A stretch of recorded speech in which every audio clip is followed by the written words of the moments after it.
우리에게 허락하신 말씀은 신명기 1장 1절에서 8절 말씀입니다. 신명기 1장 1절에서 8절 말씀입니다. 저와 교대로 우리 읽고 8절 말씀 같이 읽도록 하겠습니다. 제가 먼저 읽겠습니다.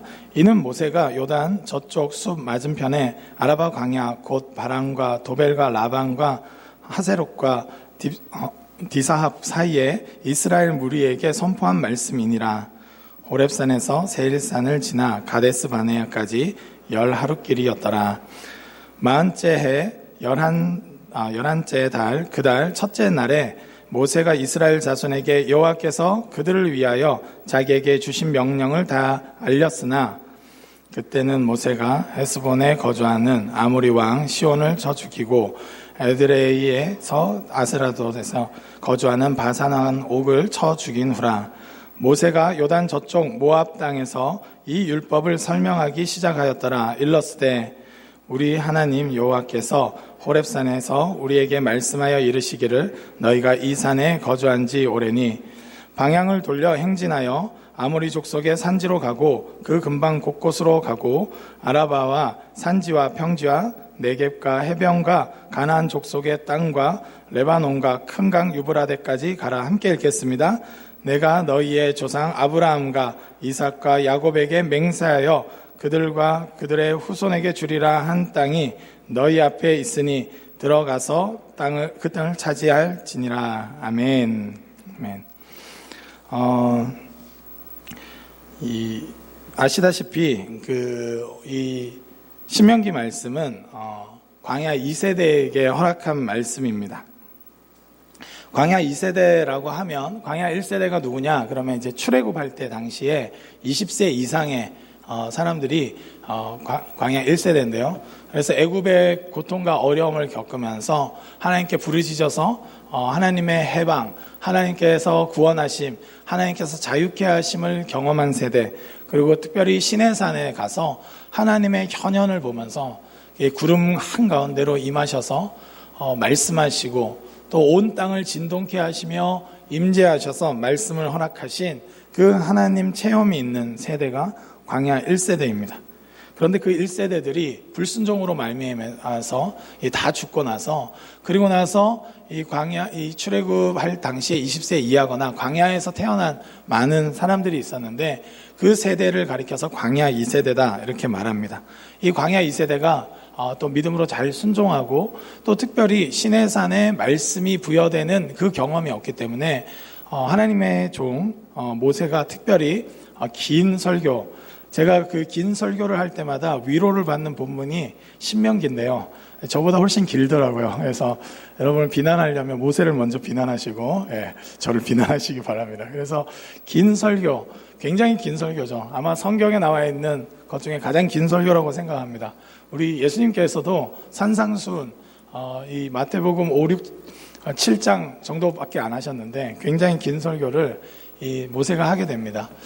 그것은 이 새로운 세대들이 하나님의 그 어미하신 어떤 시내산 경험이 없더라도 동일하게 시내산에서 어떤 말씀을 주셨는지 과거에 일어난 사건이 현재화되는 시간이 사실은 설교 시간입니다. 모세가 설교를 통해서 과거의 시내산 경험이 이 세대에게 현재화될 수 있도록 선포한 것이죠. 많은 것들을 말씀합니다. 우리가 아마 신명기 계속 지난달부터 묵상하면서 이렇게 세세하게 많은 말씀들을 하시는 분이 하나님이신가 이렇게 생각이 들도록 하나님께서 많은 말씀들을 하십니다. 가나안 땅에 이제 곧 들어가는 세대에게 정말 필요한 것이 무엇인가 우리가 생각할 때는 제가 생각할 때는 전쟁을 위해서 오히려 전술훈련이 필요한 것이 아닌가 생각이 듭니다. 이제 곧 전쟁인데 전술훈련이 필요하고 또 아니면 그 땅을 차지한 뒤에 이제 농경사회가 펼쳐지는데 농사가 어떻게 지어야 되는지 농경사회에 바르게 정착하기 위해서 이때까지 계속해서 광야 시절을 보내왔기 때문에 농경사회에 대한 바른 이해를 위해서 교육 1, 2, 3 이렇게 배워야 될 것 같아요.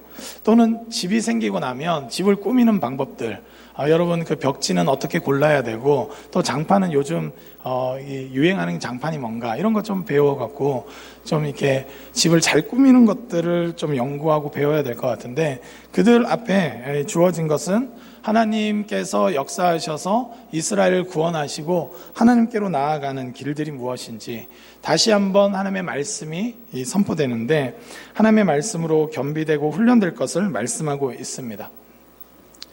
이 성경은 늘 굉장히 좀 어떻게 보면 좀 신기한데, 항상 공동체를 이렇게 구원하시고 공동체를 이제 새 일을 행하실 때 굉장히 긴 말씀들을 허락하세요. 여러분, 신약이 아까 말했던 산상수훈 같은 경우도 제자들을 불러 모아서 예수님께서 굉장히 길게 말씀해 주십니다. 어떤 것이 예수님의 길인지, 어떤 자가 진짜 복된 자인지 깨닫기를 원하시는 것이죠. 우리가 생각할 때 교회라고 하면 이 코로나 시대 때 우리 교회는 무엇을 할 수 있을까 이런저런 고민들을 할 수 있겠지만, 다시금 이 유월을 맞이하면서 기도하는 가운데 제가 하나님께 받은 말씀은 여전히 말씀으로 훈련되고 준비되어야 되는 시기다, 이런 생각이 들어요. 코로나 이전과 코로나 이후가 결코 같을 수 없다고 합니다.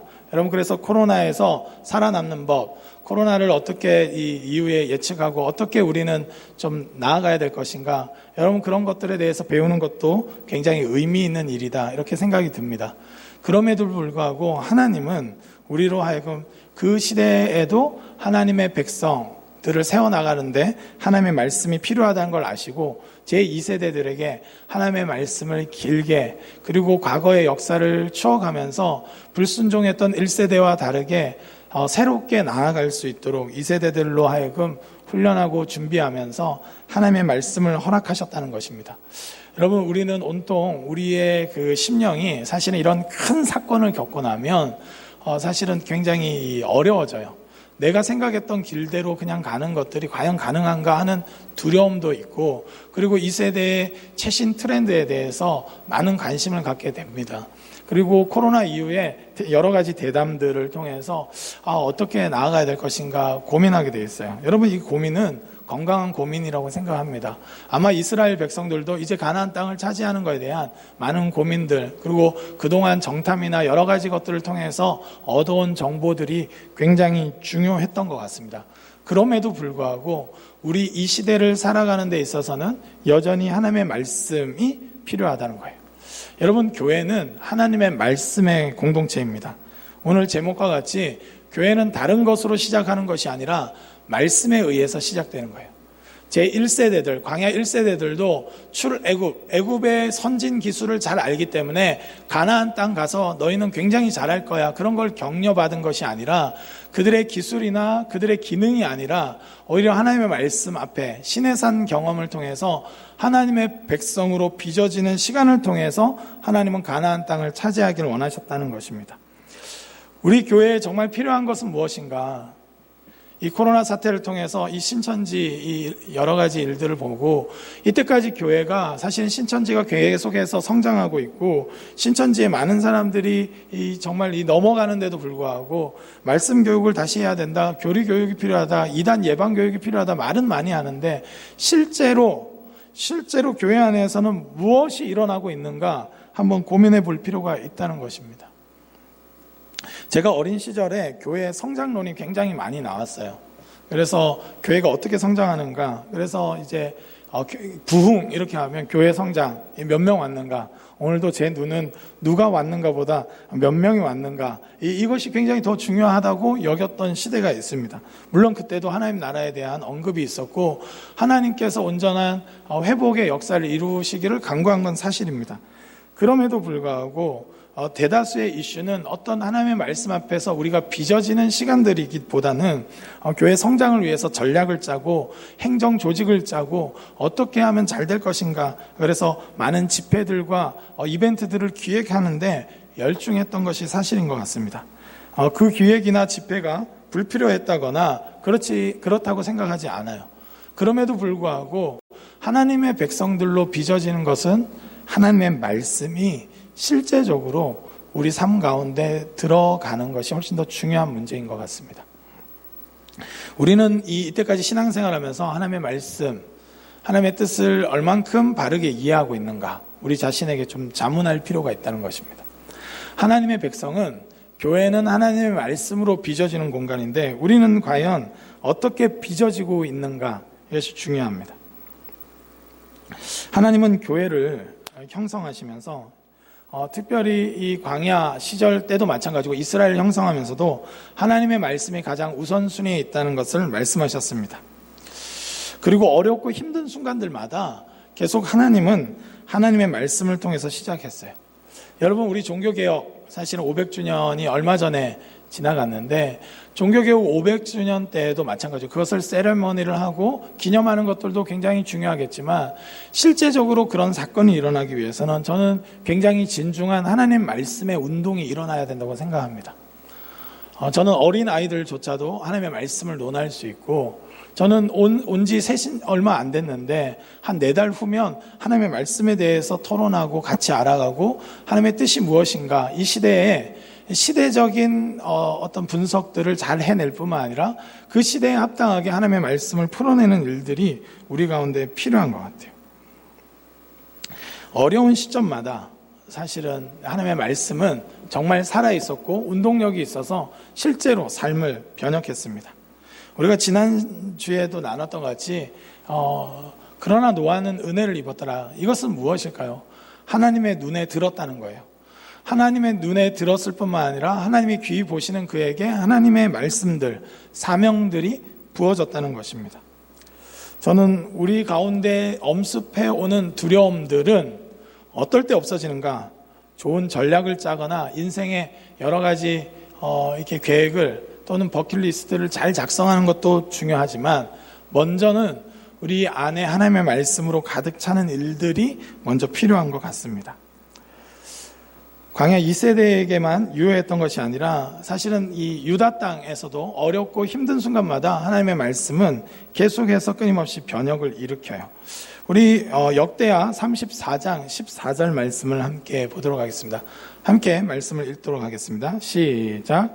무리가 여호와의 전에 헌금한 돈을 꺼낼 때에 제사장 hil기야가 모세가 전한 여호와의 율법책을 발견하고, 아멘. 이때가 언제냐면 요시야 왕 때입니다. 요시야 왕 때라고 하면 전부 다 알아들을 수 있는 은혜가 있길 주님의 이름으로 축복합니다. 예.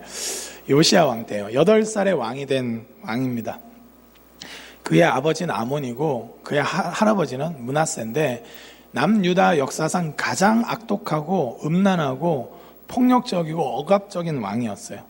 므낫세는 그 성전에 여사제들, 그 이방인들이나 하는 이 창기들, 심지어는 또 남창들을 들여가지고 예배를 동시에 이 성적인 문란함이 일어나는 이방 형태의 제사를 주도했던 사람입니다.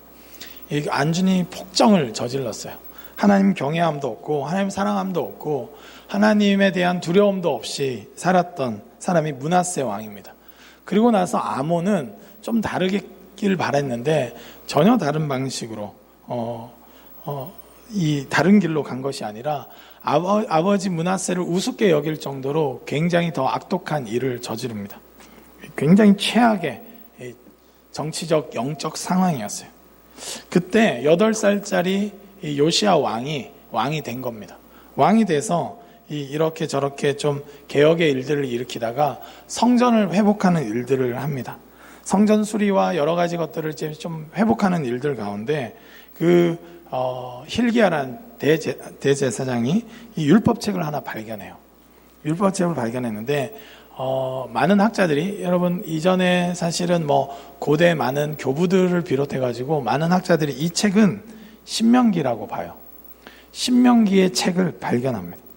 여러분 신명기가 그동안 감춰져 있었는지 제대로 읽혀지지 않았는지 모르겠습니다. 아니면 제대로 된 문서화된 책으로 존재하지 못하다가 어느 정도 시점에 이 문서화됐는데 그것이 발견된 거예요.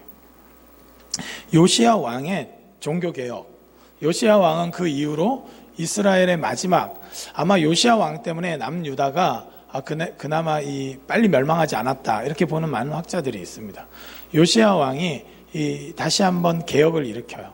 공동체를 다시 세워갑니다. 완전히 무너졌고 완전히 이 폭정으로 인해서 피폐해진 유다 땅 가운데 회복의 일들을 일으킵니다. 그런데 요시야, 사실은 어떤 집사님이 저랑 그때 성경 공부하면서 그런 질문을 했어요. 므낫세도 악하고 아몬도 악한데 요시야에겐 뭐가 특별했냐? 이런 얘기를 질문했어요. 혈통적으로는 특별할 게 별거 없을 것 같고 악독한 왕들의 후손인데 기질적으로 특별히 선하진 않았을 것 같은데 어떻게 생각하냐? 이렇게 얘기했는데 잘 모르겠다고 대답했습니다. 예. 그런데 제가 한 가지 힌트는 이 요시야 왕이 어려서부터 힐기야 제사장과 여디디야라는 그 여선지자 또 주변의 도움들을 굉장히 잘 받았던 것 같아요. 그뿐만 아니라 바로 저는 이 부분이 주목하는데 그것은 이 말씀을 발견했다는 거예요. 말씀을 발견하고 그 신명기의 말씀대로 행하지 않아서 우리 민족이 이렇게 됐다는 것을 봤다는 거예요. 그리고 나서 그 말씀에 의해서 개혁을 일으킵니다. 그리고 이 요시야 때부터 같이 활동했던 선지자가 있는데 그 유명한 예레미야입니다. 예레미야와 요시야는 거의 동갑 내지 아마 예레미야가 한 2살 정도 많을 거다 이렇게 예측하는 게 학자들의 추론이에요. 예레미야도 비슷한 시기인데 예레미야서를 잘 읽어보면 신명기의 흔적이 굉장히 많이 있습니다. 아마 그때 당시에 이 신명기 말씀이야말로 굉장히 큰 이슈를 일으켰던 것 같아요.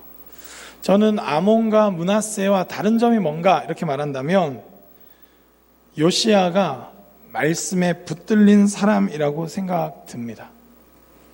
여러분 이때까지 많은 왕들이 있었고 여러분 많은 영적 지도자가 있었고 이스라엘이나 유다가 특별히 새로울 것이 없었지만 언제 새로워질 수 있었는가?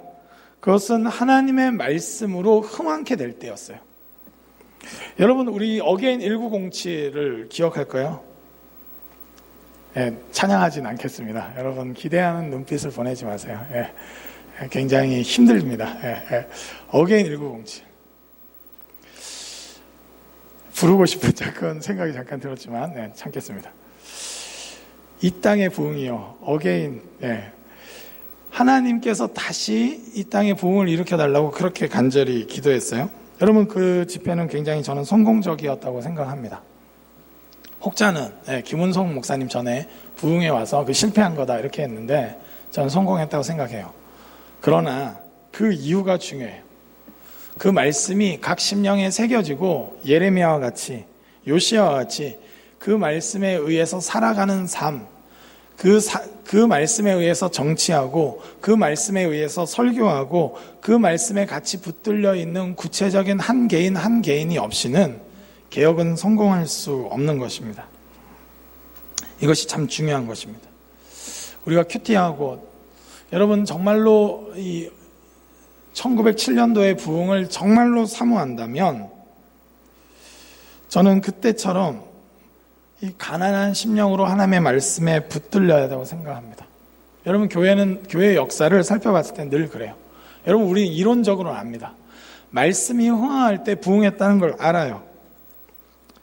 여러분 어려운 순간마다 하나님은 하나님의 말씀으로 움직이시고 하나님의 말씀으로 하나님의 백성을 회복하셨다는 것을 우리는 압니다. 이론적으로는 너무 잘 알아요. 그런데 그것이 실제가 되는 시대가 있고 그것이 옛날의 과거의 역사에 불과한 시대가 있는 것 같아요. 곳곳마다 저는 흥황하고 다시 회복되고 일어나는 성경의 많은 사건들마다 하나님의 말씀이 먼저 움직였다는 것을 봅니다. 에스라 7장 10절도 한번 보도록 하겠습니다. 에스라 7장 10절입니다. 함께 읽겠습니다. 시작. 에스라가 여호와의 율법을 연구하여 준행하며 율례와 규례를 이스라엘에게 가르치기로 결심하였었더라. 아멘. 제가 목회자가 되면서 받은 말씀이에요. 에스라가 여호와의 율법을 연구하여 준행했단 말이죠. 여러분 하나님의 말씀을 연구하고 준행했더니 여러분 그 삶을 하나님이 바꾸셨고 그런 삶을 재료로 해서 율례와 규례를 이스라엘에게 가르칠 수 있는 열정을 주셨다는 겁니다. 말씀을 잘 가르치는 것도 중요하지만 그 전에 말씀을 연구하고 준행하는 일이 먼저 있었다는 것을 기억해야 돼요. 우리는 다른 사람들에게 말씀을 잘 가르치고 싶습니다. 다 잘 가르치고 싶으시죠? 네. 여러분, 우리는 그런데 말씀을 연구하고 준행하는 일이 필요해요. 이건 굉장히 진지하게 여러분들에게 도전하고 싶습니다. 저는 목장마다 하나님의 말씀을 붙들고 고민하는 일들이 일어나기를 원합니다. 하나님에 대한 고민을 껴안고 책도 읽고 신학서적도 읽고 하나님의 말씀을 진지한 자세로 한번 이 묵상하고 붙드는 일들이 일어나길 바라요. 여러분, 우리가 이 시대를 어떻게 하면 극복할 수 있는가? 내 삶은 어떻게 새로워질 수 있는가? 굉장히 원론적인 이야기지만 여전히 하나님의 말씀이 유효합니다. 하나님의 말씀이 필요해요. 하나님의 말씀을 실천하는 장으로서 여러분 목장을 바라보길 바라요. 여러분, 목장은 사교 모임이나 어느 정도 비슷한 연배끼리 재밌는 이야기를 하기 위해서 모이는 곳이 아니에요. 하나님의 말씀을 알고 하나님의 말씀을 실천하고 하나님의 말씀대로 사랑하고 하나님 말씀대로 살아갈 수 있도록 서로를 격려하는 자리입니다. 여러분, 오늘 예배도 마찬가지예요. 여러분, 무엇을 기대하고 오셨습니까? 이 하나님의 말씀을 기대하고 오신 줄 믿습니다. 여러분, 긴 설교를 들으면서 아마 이스라엘 백성들도 불만을 가졌을지도 모르겠습니다. 어려웠을지도 모르겠어요. 그러나 신명기의 긴 설교를 통해서 그들이 빚어졌는데 여호수아서에서 구체화되기 시작해요. 여러분, 1세대들은 끊임없이 실패하고 불평하고 얼마나 많은 이적들 가운데서도 무너졌는지 몰라요. 그러나 2세대들은 이 말씀으로 진지하게 받아들이고 1세대들의 실패를 바라보고 2세대들은 이 말씀을 진지하게 받아들였습니다. 실제로 그 말씀대로 살아야 된다는 진지한 믿음이 있었어요. 교회는, 하나님의 백성은 진짜로 하나님의 말씀대로 살아야 된다는 진지한 믿음이 있었던 것입니다. 그들도 실패가 있었습니다. 아이성 전투에서 교만해져서 실패해요. 그런데 감사한 건 딱 그것까지. 2세대들은 진지하게 자신들의 말씀, 들은 말씀들을 실천하고자 했어요. 가나안 땅에서 온전하게 그 말씀대로 끝까지 하나님의 약속을 신뢰했습니다. 이것이 굉장히 중요한 거예요. 하나님의 말씀을 펼쳐서 읽을 수 있길 바랍니다. 여러분, 우리는 무엇을 믿습니까? 믿는다 하는데 우리의 믿음의 내용은 무엇입니까? 그것은 성경에 기록되어 있는 대로 하나님 나라, 그리고 예수 그리스도를 우리는 믿습니다. 창조하신 성부와 우리를 구원하신 성자와 우리 가운데 구원을 적용하시고 성화를 이루어 가시는 성령 하나님을 믿습니다. 우리의 믿음의 내용을 말씀을 기초로 해서 세우는 일들이 일어나길 소망합니다. 여러분, 우리 청년구덕이 그동안 잘 해왔습니다. 여러분처럼 열심히 예배드리는 분들이 없다고 생각해요, 저는. 그뿐만 아니라 각종 큐티 세미나나 큐티 모임이나 목장 모임, 그리고 또 구약 산책이라 불리는 구약 행군, 신약 순례라고 불리는 신약 모험, 이런 것들을 굉장히 잘 이수해 주셨어요. 그럼에도 불구하고 저는 아직 조금 더 부족하다 이런 생각을 합니다. 하나님의 말씀이 각 사람의 교제 가운데 흥황케 될 정도로 말씀에 한번 진지하게 붙들려 보는 경험이 우리 시대에 너무나 필요한 것을 봅니다. 저는 광야 2세대를 준비하는 마음으로 우리 청년구덕과 함께하고 있어요. 여러분, 우리 전 세대도 의미 있는 일들을 많이 이루었습니다. 교회의 부흥과 성전 건축이라고 불려지는 예배당 건축, 여러분, 그런 것들 중요한 겁니다. 무시할 수 없는 일이에요. 그럼에도 불구하고 하나님 백성으로서 본질적인 것들을 알고 토론하고 나눌 수 있는 그리스도인으로 겸비되지 못한다면 우리는 곧 종살이로 돌아갈 거예요. 여러분, 신명기의 말씀을 잘 지켜 행할 때는 이스라엘 백성들이 잘 이루어갔어요. 사사기에 보면 끊임없이 그러나 말씀에 불순종할 때 다시 종살이 하는 것을 봅니다. 여러분, 교회를 향한 어떤 그 시각도 많이 바뀌는 것 같아요. 사회에서도 옛날엔 교회 좀 다닌다 하면 기본적으로 착한 사람, 선량한 아이. 제가 초등학교 때만 해도 저 교회 다녀요 이러면 친구 어머니가 저의 머리를 쓰다마 주면서 우리 아들이랑 정말 친하게 지내렴 이렇게 많이 얘기했던 것 같아요. 저 교회 다닌다고 하고 또 이렇게 공부도 열심히 하고 착실하게 이렇게 말똥말똥한 눈빛으로 쳐다보면 모든 어른들이 굉장히 좋아하면서 우리 딸과 친하게 지내렴 이렇게 해줬던 기억이 있습니다. 이 지금은 좀 뭔가 경계하는 것 같아요. 여러분, 이것이 속상하기도 하고 마음이 아프기도 합니다. 그러나 사회적 시선을 떠나서 하나님께서 우리를 지금 어떻게 평가하시는가 중요한 거예요. 그리고 우리는 어떤 시대를 맞이해야 되는가. 여러분, 코로나 이후의 시대는 굉장히 어렵기도 하고 또 전혀 새롭기도 할 겁니다. 여러분, 가나안 땅에 들어가서 이 농사하는 법 배우고 집 짓는 법 배우고 그런 것들 굉장히 중요한 거예요. 실제로 그렇게 했습니다, 이스라엘도. 그러나 더 중요한 것은 하나님 말씀대로 서로를 사랑하고 예배하고 또 바른 가치관을 세워나가는 작업이 모세에게서는 훨씬 더 시급한 문제였다는 거예요.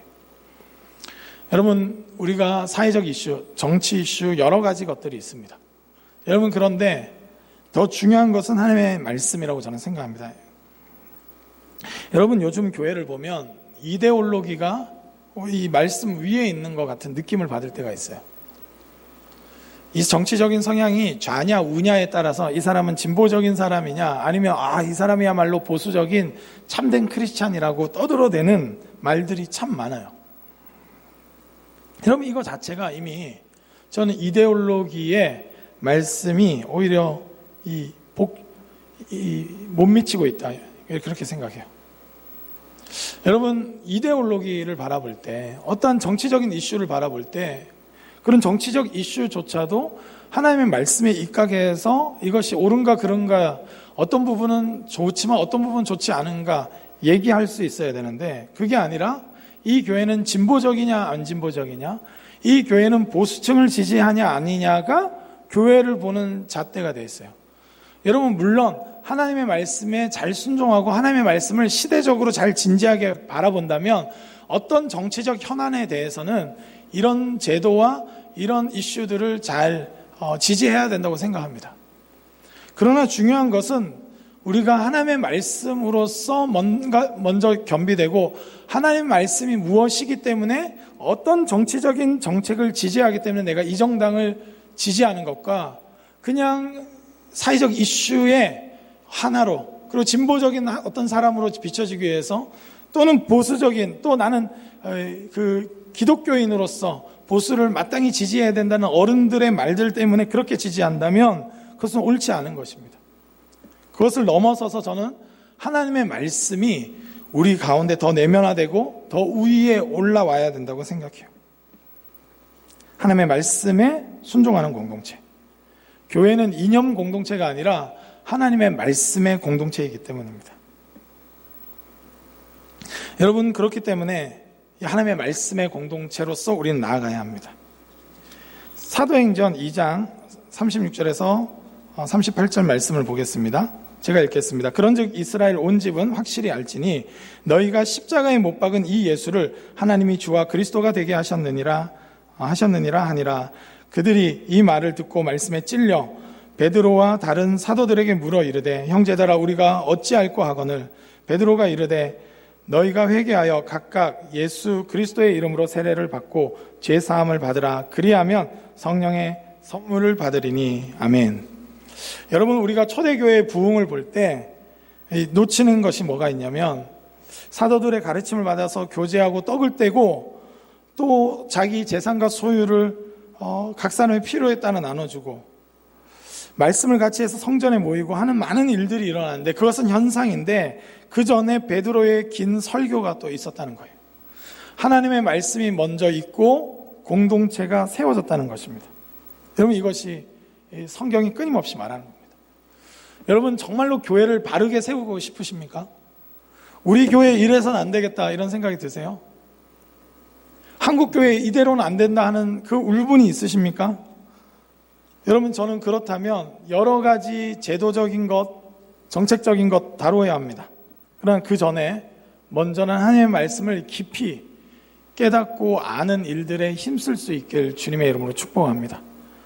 답답할 거예요. 이 지금 코로나 시대인데 지금 너무나 급박한 일들이 많은데, 그럼에도 불구하고 저는 우리 그리스도인들이 하나님의 말씀에 천착해서 말씀을 연구하고 묵상하는 일들이 중심축이 되지 않는다면 어느 순간 이데올로기에 의해서 변질되고 어느 순간 어떤 이념과 사상과 구호에 의해서 우리의 원래 우리를 향하신 하나님의 계획들이 이루어가지 못하는 상황이 벌어질 수 있다, 이런 생각이 듭니다.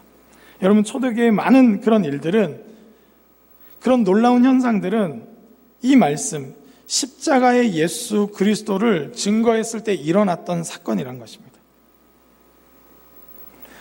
여러분, 마지막 이 말씀만 읽고 말씀을 좀 맺고자 합니다. 사도행전 11장 19절에서 21절 말씀을 잠깐 살펴보겠습니다.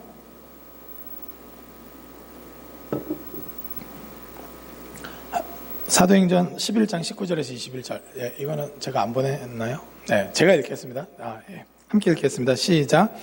그때에 스데반의 일로 일어난 환란으로 말미암아 흩어진 자들에게 베니게와 구브로와 안디옥까지 이르러 유대인에게만 말씀을 전하였는데, 그 중에 구브로와 구레네 몇 사람이 안디옥에 이르러 헬라인에게도 말하여 주 예수를 전파하니 주의 손이 그들과 함께 하심에 수많은 사람들이 믿고 주께 돌아오더라. 아멘. 오늘 이 말씀 앞부분에 뭐냐면, 그때 스데반의 일로 일어난 환란으로 말미암아, 이렇게 되어 있습니다. 여러분, 이렇게 초대교회가 초대교회가 어떻게 되어 있었냐면, 아까 전에 말했듯이 베드로가 설교했어요. 그리고 회개하고 돌이키는 일이 있고, 계속해서 사도의 가르침을 받아 교제하고 떡을 떼고 말씀에 순종하는 일들이 일어나고, 그리고 나서 스데반의 환란 때문에 흩어졌는데, 이 흩어진 사람들, 여러분 집도 잃고 막 해가지고 환란 때문에 급하게 나온 사람들, 아니면 이 헬라파 유대인으로서 막 지내다가 그래서 흩어져가지고 쫓기듯이 나온 사람들이, 그 흩어진 사람들이 말씀을 전하고 있었다는 거예요. 여러분, 아주 급박한 일, 지금 당장에 자기 생존을 고민해야 되는 그 상황에 여전히 그들에게 있어서는 하나님의 말씀이 가장 핵심이었고, 그 말씀대로 사는 삶이 가장 일상이었기 때문에 그렇게 살아갈 때 유대인들뿐만 아니라 헬라인, 이방인들까지도 예수 그리스도로 인해서 회심하는 일들이 일어났고, 이 일로 인해서 안디옥 교회가 탄생합니다. 여러분, 전혀 새로운 교회는 어떻게 탄생할 수 있는가? 전혀 새로운 시대는 어떻게 탄생할 수 있는가? 성경 곳곳에서 말씀에 의해서 탄생한다고 말씀하고 있어요. 저의 강조점은 이것뿐입니다. 여러분, 저는 이 구체적인 이 실천 사항들을 좀 생각했으면 좋겠는데, 저는 진짜로 우리 교회가 부흥하기를 원하고 변화되기를 원하고, 우리 교회 오는 사람마다 진짜 예수 그리스도를 만나고 회심하고 믿는 자의 수가 정말로 더하기를 사모한다면, 이 6월에 다시 큐티를 시작할 수 있기를 주님의 이름으로 축복합니다. 이렇게 길게 해놓고 큐티 하라고 이렇게 말할 수 있지만, 그렇게 진지한 자세로 하나님의 말씀을 받드는 사람이야말로, 하나님의 말씀이야말로 새로운 시대를 열 수 있는 유일한 능력이고 힘이라는 걸 믿는 사람의 무리야말로 새로운 시대를 열 수 있다고 믿습니다. 그리고 제가 이 성경 공부하면서 보통 말하는 거는, 일주일에 2시간만이라도 신학 서적을 읽고 경건 서적을 읽고 한다면 3년이면 신대원 1학년 수준은 될 거다라고 확신해요. 그거 사실은 이상해요, 제가 볼 때는. 여러분의 많은 시간들 중에 여러분 운동하고 여러 가지 하죠. 여러분 매일마다 1시간씩 운동만 해도 여러분 어느 순간 내 몸이 바뀌어 있는 걸 보지 않습니까? 여러분, 그토록 교회가 무너져 있다 무슨 얘기를 많이 하는데, 실제로 우리 가운데 말씀을 연구하고 준행하는 일들이 일어나야만 변화가 일어난다는 겁니다. 에스라 시대의 실제의 변화는 거기로부터 시작했다는 거예요. 여러분, 2세대들의 그 여호수아서의 그 승리는 다른 데서 찾을 것이 아니라 신명기서에서 찾아야 된다는 것입니다. 여러분, 하나님 말씀 없이는 교회는 늘 무너졌어요. 좋은 시스템과 놀라운 건축물을 자랑할 때마다 교회는 좀 있다가 무너졌어요. 여러분, 요즘에도 막 그 건축하는 거에 그 혈안이 된 교회들을 볼 때마다 불쌍해 죽겠어요, 저는. 여러분, 그게 통했던 시대가 있었습니다, 사실. 80년대부터 교회 크게만 지으면 막 사람들이 몰려왔어요. 그게 통했어요. 2000년대 초반까지도 통했어요. 후발주자들은 억울한 면이 있을 거예요. 다 옛날 사람들은 다 통했는데 나는 왜 안 되는가? 근데 그거는 본래 잘못됐던 거예요. 본래 초창기 때 많은 교회 예배당 건축은 진짜 삐져나가고 너무 힘들고 예배가 안 드려지기 때문에 지었던 거예요. 나름대로의 전략과 전술에 의해서 시작된 게 아닙니다. 교회가 무너졌다, 이 나라의 민족이 위기다, 말들은 많이 하는데 하나님의 말씀에 침잠해서 하나님의 말씀을 정말 다 씹어먹어서 말씀이 우리의 삶이 되고 누군가 얘기할 때도 신천지 따위를 두려워하는 것이 아니라 하나님의 말씀에 좀 붙들려서 말씀으로 설복하게 하고 말씀으로 한 사람을 살려내는 일에 헌신하는 일들이 없이는 결코 우리는 이전 1세대들과 다른 모습으로 살 수 없다. 이것이 저의 결론입니다. 저는 우리 청년구덕에 진짜 그런 일들이 일어나길 주님의 이름으로 축복합니다. 그래서 큐티 하시고 또 한 가지는 구약 산책을 들으시든 신약 순례를 들으시고 들었던 분들 중에 안 하는 분들은 일주일에 2시간씩 시간을 내어서 신학 서적을 읽어내시고 말씀을 읽어내시길 바라요. 때로는 이거 너무 막 종교적으로 밀어붙이는 거 아닌가 저 안에도 있어요. 일상을 살아내기도 버겁고 힘든데, 그러나 우리가 SNS 하는 시간들을 조금만 쪼갠다면 우리가 읽는 많은 책들 일주일에 독서 적어도 10시간 이상은 다 하잖아요. 그 중에 2시간 할애해서 읽기 바랍니다. 연구하고 침잠해서 누군가가 물어볼 때 제가 그 구약 산책 그 숙제를 내줬어요. 창세기 하면 떠오르는 단어들 레위기, 민수기, 신명기 할 때마다 이것이 글자 3글자만 떠오르지 않길 바랍니다. 창세기. 우리가 몇십 년을 교회 다녔는데 하나님의 뜻이 무엇이고 원 역사에서 말씀하시는 바가 뭐고 족장사를 통해서 무엇을 말씀하시는지 논하지 못한다면 우리 가운데는 소망이 없어요. 제가 볼 때는. 새로운 교회를 소망한다면 같이 토론하고 얘기할 수 있고 하나님의 말씀에 이 시대에 그럼 하나님의 뜻이 어디 있는지 이 시대를 읽어내면서 하나님의 말씀을 알기 때문에 여러분, 시대를 섬기는 일은 연구하고 준행하는 일이 먼저 선제되지 않으면 이 세상을 향해서 가르칠 수도 선포할 수도 없는 거예요. 여러분, 그 작업이 본격적으로 필요한 시점이라고 생각합니다. 그래서 우리 청년구덕은 더 열심히 하나님의 말씀에 침잠했으면 좋겠어요. 교회 많이 오라는 소리가 아니에요. 교회에서 시간을 많이 보내라는 소리가 아니에요. 하나님의 말씀을 아는데 여러분의 열정과 시간을 드리길 바랍니다. 그래서 말씀의 공동체라는 것을 기억하고 모이시길 바라요. 사역팀도 모일 때마다 다윗과 춤추는 사람들이 그리고 성경 곳곳에 나와서 춤추는 사람들의 그 말씀들을 의지해서 말씀 그대로를 이루고자 소망할 수 있길 바라요. 어린 양 혼인잔치에 우리 다추민이 초대받으면 무슨 곡을 출 것인가 예린이 그 선곡해서 종말론적인 그림을 그려가면서 선포할 수 있길 바랍니다. 여러분, 사역팀이라고 해서 음악적인 것만 필요한 것이 아니라 또는 기술적인 것만 필요한 것이 아니라 말씀이 필요한 거예요.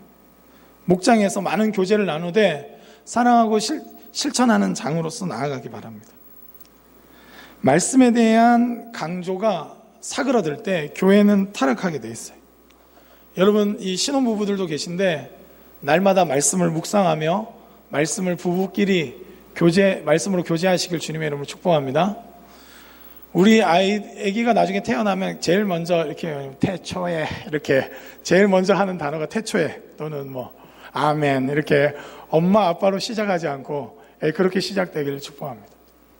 말씀이 있는, 여러분, 말씀을 연구하는 것 그리고 말씀을 준행하는 것, 이 두 축이 우리 교회 안에 너무나 필요합니다. 말씀을 실천하고, 여러분 말씀을 배웠다면 실천할 수 있길 바라요. 작은 말씀이라도. 여러분 신명기 말씀에 약자에 대한 보호가 있다면 여러분 약자를 향해서 기도해야 돼요. 조지 플로이드가 이렇게 지금 인종차별에 대한 반성이 있습니다. 여러분, 이 시대의 진짜 약자들을 향한 눈물이 우리 가운데 필요해요.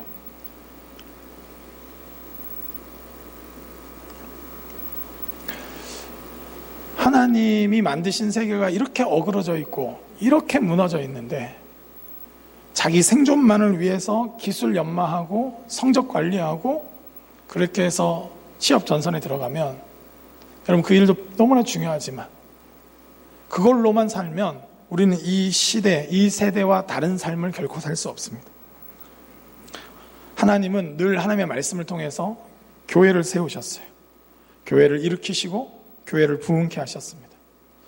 저는 우리 청년구덕 한 사람 한 사람이 이 말씀에 대한 진지한 사모함이 회복될 때, 말씀을 어떻게든 순종하고 살아내고자 하는 몸부림이 있을 때 하나님께서 회복하시는 역사가 우리가 계획하고 기획한 대로가 아니라 하나님 말씀대로 성취하실 줄 믿습니다. 우리가 기대할 수 없었던 미래가 과연 평양 대부흥 같은 역사는 결코 일어나지 않을 거야 라는 우리의 불신앙을 깨고 하나님의 말씀이 우리 각 사람을 일깨우실 때 일어날 거라고 믿습니다. 하나님의 말씀이라고 하면 벌벌 떠는 마음으로 순종할 수 있길 바랍니다. 그렇게 여러분 목장에서 목원들 다 목장 리더의 마음으로 말씀을 같이 나누고 말씀대로 순종하기고자 몸부림치고 말씀대로 서로를 돌아보고 사랑하고자 몸부림치는 일들이 일어나기를 소망합니다. 여러분 설교 시간에 많은 설교를 들어도 뭐합니까? 그냥 감격과 감동 또는 지루함만 느끼다 돌아가면 아무 일도 일어나지 않아요. 여러분 말씀에 의해서 교회는 유지되고 부흥하고 일어난다는 걸 기억하고 말씀에 더욱더 사로잡힐 수 있길 소망합니다. 여러분 이번 주간에 2시간을 할애해서 반드시 말씀을 읽든지 경건서적을 읽든지 신학서적을 읽길 바라요. 그리고 고민하고 내 안에 있는 모든 세상적인 가치관들을 털어내고 나아가기 바랍니다. 말씀에 순종하기 위해서 몸부림치시기 바라요. 매일마다 큐티할 때마다 여러분 적용점들을 적었을 때 만약에 오늘 저녁에 와서 적용점을 하나도 적용하지 않았다면 다시 밖으로 나가세요. 그리고 반드시 순종하고 돌아오세요. 여러분 이 몸부림이 없이는 우리 교회는 다시 일어날 수 없고 우리 교회는 하나님의 교회라고 일컬음을 받을 수 없습니다.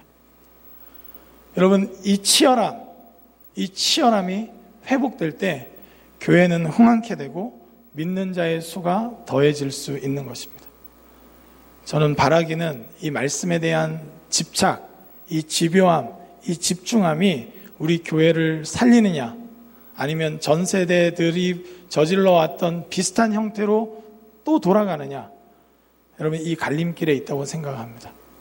여러분 똑같이 시내산의 영광을 봤던 1세대들, 그거보다 더 부족했는데 그냥 모세의 설교를 들었던 2세대들, 그들의 차이는 이 말씀의 집요한 집착, 여러분 다른 거에는 집요한 집착이 필요 없지만 말씀에는 필요합니다.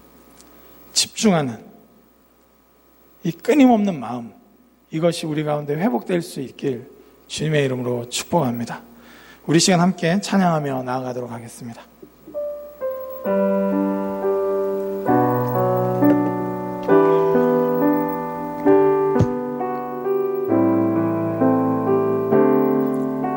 함께 찬양하겠습니다. 이 땅의 황무함을 보소서, 이 땅의 황무함을 보소서. 하늘의 하나님, 하늘의 하나님, 긍휼을 베푸시는 주여, 우리의 죄악 용서하소서. 이 땅 고쳐 주소서. 이제 우리 모두 하나 되어 이 땅에 무너진 기초를 다시 쌓을 때 우리의 우상들을 태우실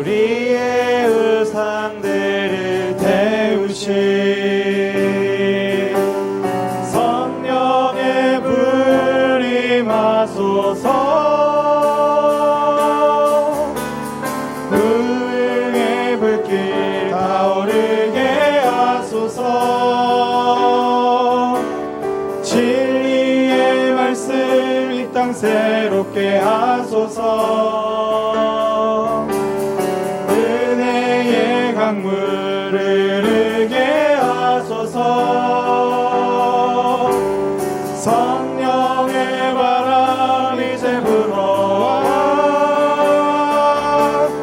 오 주의 영광 가득한 새날 주소서. 오 주님 나라 이 땅에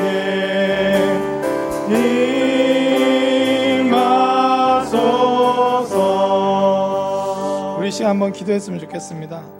제가 처음 이 찬양을 접할 때 부흥이라는 집회를 할 때였어요.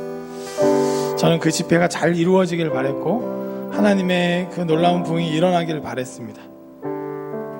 그리고 20년이 넘게 흘렀어요. 여러분, 물론 하나님께서 많이 역사하셨고 일하셨어요. 그러나 여전히 우리 가운데 이 시대를 새롭게 할 만한 그런 부흥이 잘 일어나지 않는 걸 봅니다. 그것은 이 한 번의 집회나 또 행사로 이루어지지 않는 것이기 때문에, 각 사람이 하나님의 말씀 앞에 서지 않는 이상은, 각 사람이 하나님의 말씀으로 빚어지는 삶을 살기로 결정하지 않는 이상은 어떤 일도 일어나지 않는 것을 깨닫게 됩니다. 저는 1세대들의 실패에도 불구하고 2세대들의 성공 비결은 말씀에 대해서 끊임없이 집착할 정도로 집중하고 끝까지 열정적으로 그 열심으로 말씀에 의해서 빚어지기로 결단했기 때문입니다. 우리의 오락하는 것, 우리의 생활하는 것, 우리 모든 것들이 말씀에 의해서 빚어지기로 결정할 수 있기를 바랍니다. 말씀을 연구하는 시간들을 무시하지 말고, 대충 나는 여러 집회 다녀봤다는 그 경험치로 끝내지 말고, 하나님의 말씀을 읽을 때마다 말씀이 무엇을 말하는지, 창세기는 무엇을 말씀하시고 레위기는 무엇을 말씀하시고 그 핵심이 무엇인지 그것을 알기까지 좀 더 집중해서 하나님의 말씀을 배우고 연구하고 준행하는 일들이 먼저 선제돼야 됩니다. 그것이 선제되지 않고서는 가정이 하나님 나라가 될 수가 없고, 학교가 하나님의 나라가 될 수가 없고, 교회가 하나님 나라를 선포하는 공간이 될 수 없습니다. 하나님의 말씀을 알기 원합니다. 하나님의 말씀을 배우기 원합니다. 그 무엇보다도 교회는 하나님의 말씀의 공동체인 것을 인정하고, 제가 하나님의 말씀에 천착하며 나갈 수 있도록 우리의 신앙의 패턴들을 바꾸어 주십시오. 하나님, 일주일의 삶 가운데 가장 중요하게 여기는 것은 뜨겁게 기도하는 그런 시간, 또는 찬양 듣는 시간, 그런 정도로 여기는 것이 아니라 하나님의 말씀에 천착하며 말씀을 이해하기까지, 말씀을 통으로 씹어 먹기까지, 하나님, 우리는 말씀의 사람이 되기까지 하나님, 우리가 말씀에 집중하는 신앙생활하기 원합니다. 주님 도와주시고, 지루한 싸움이고 힘든 싸움이고 지성이 필요하고 순종이 필요하지만 반드시 하나님의 사람, 하나님의 말씀의 사람이 되기까지 우리의 신앙생활의 패턴을 바꾸어 주십시오. 연구하게 해주십시오. 집중하게 해주십시오. 많은 하나님 책들을 통해서 도움을 받기 원합니다. 함께 교제하면서 말씀을 깨달아갈 수 있도록 서로를 격려해 나가기 원합니다. 말씀에 의한 부흥이 일어날 수 있도록 사모하며 기도하며 말씀에 순종할 수 있는 우리가 될 수 있도록 다스려달라고 우리 시간 합심해서 함께 기도하며 나아가겠습니다. 하나님 아버지, 이 시간 간절히 간구합니다. 우리에게는 하나님의 말씀이 필요합니다. 하나님 에스라의 하나님의 그 말씀과 같이, 하나님 신명기의 말씀과 같이, 하나님 사도행전의 말씀과 같이 하나님의 말씀이 부어지지 않고는, 하나님의 말씀이 깨달아지지 않고는 감정적인 흥분이나 하나님 아버지 결단과 구호로는 어떠한 일도 일어나지 않습니다. 희열의 공동체는 하나님의 말씀의 공동체임을 고백합니다. 하나님 말씀에 집중하고 하나님 다시 큐티로 돌아가고 말씀에 의해서 형성하고 하루에 하나님 모든 시간들을 말씀에 의해서 우선순위를 정하고 말씀에 의해서 하나님 나아가기 원합니다. 하나님의 사람으로 어떻게 사랑해야 될지, 하나님의 사람으로서 어떻게 가정을 세워가야 될지, 하나님의 사람으로서 어떻게 공부해야 될지 말씀에 의해서 승부를 내게 해주십시오.